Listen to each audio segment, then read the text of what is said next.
কথা অগ্নিরা বিনায়ক স্যারের কাছ থেকে যেই মালিক দুটো নাম জেনেছিল তাদের নার্সারিতে যায়। সেখানে গিয়ে তারা খোঁজ নেয় যে ওখানে যোগেশ আর দীনেশ বলে কেউ রয়েছে কিনা, কিন্তু সেখানকার লোকজন জানায় যে তাদের মালিককে অনেকদিন ধরে খুঁজে পাওয়া যাচ্ছে না, তারা কিডন্যাপ হয়ে গেছে। এটা শুনে কথা অগ্নি সহ সবাই অবাক হয়ে যায়। অপরদিকে জানাব রেচাকে বলে, রেচা আমি চাই না আর যেন কোনো প্ল্যান ভাঞ্চাল হয়ে যাক। আমি এখন কলকাতাতে এসে গেছি, ওই কথাকলিকে আমি ছাড়বো না, আর ওই কথাকলির পুরো পরিবারকে আমি শেষ করে দেব। ওদের জন্য আমাদের প্ল্যানটা সাকসেস হয়নি, আমাদের কাজ সম্পূর্ণ হয়নি। রেচা বলে, জানাব আমি যা প্ল্যান করেছি তাতে ওরা আর এবার বাঁচতে পারবে না, ওদের আজকে শেষ হয়ে যেতেই হবে। জানাব বলে, আমি তো এটাই শুনতে চাই রেচা, তুমি এই কাজটা যদি সম্পূর্ণ করতে পারো তাহলে আমি তোমাকে অনেক বড় তফা দেব। এদিকে কথারা বাইরে বেরিয়ে এসে ভাবতে থাকে যে কারা কিডন্যাপ করতে পারে। অগ্নি বলে, দেখ এখন ভাবাভাবির কাজ কম, আমি এক কাজ করি, আমি বরং একটু কফি খেয়ে আসি, এখানে কফির দোকান কোথায় আছে বলে অগ্নি খুঁজতে যায়। আর ঠিক তখনই অগ্নির পেছন পেছন একটা গাড়ি আসে, যেটাকে দেখে মনে হচ্ছিল যে অগ্নিকেই ধাক্কা দেওয়ার প্ল্যান করেছে। এদিকে কথা গাড়িটা দেখতে পেয়ে ছুটে যায় অগ্নির কাছে আর অগ্নিকে গাড়িটা থেকে সরিয়ে নেয়, আর দুজনেই মাটিতে পড়ে যায়।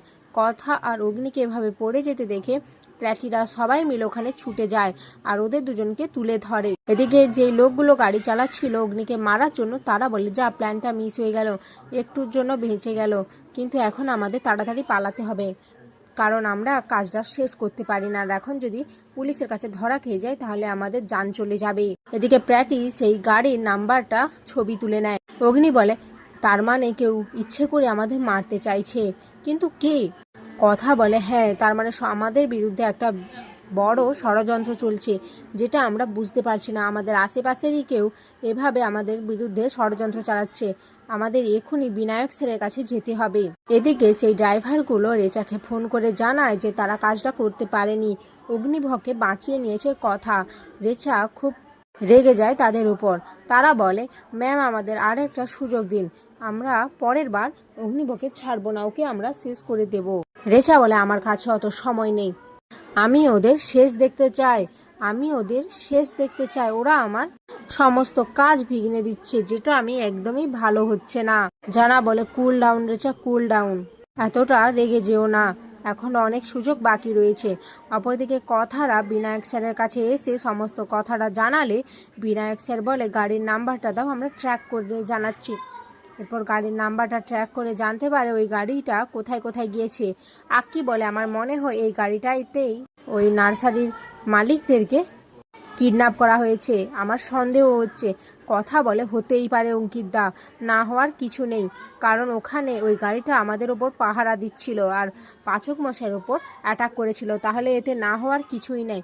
প্র্যাটি বলে, আমরা যে করেই হোক আসল অপরাধীকে ঠিকই খুঁজে বের করব। এরপর বিনায়ক স্যার কথাদের সেই রিপোর্টটা দিয়ে দেয় যে ওই গাড়িটা কোথায় কোথায় গিয়েছে আর কোথা থেকে এসেছে। এরপর গুহবাড়িতে এসে কথারা সবাই মিলে ডিসকাস করতে থাকে, তারা একটা লোকেশান পেয়েছে আর সেই লোকেশানে সবাই মিলে যাবে। অগ্নি বলে, কিন্তু আমরা এভাবে গেলে সবাই তো আমাদের চিনে ফেলবে আর আমাদের উপর আবার অ্যাটাক হতে পারে, তখন আমরা কি করব? কথা বলে, আমরা ছদ্মবেশে যাব আর অগ্নিকে কাকুর ছদ্মবেশ নিতে হবে, যেটা শুনে অগ্নি একেবারেই নাখুশ, সে কিছুতেই কাকুর ছদ্মবেশ নেবে না। এই নিয়ে তাদের মধ্যে খুনসুটি শুরু হয়ে যায় আর এখানেই আজকের পর্ব শেষ হয়ে যায়।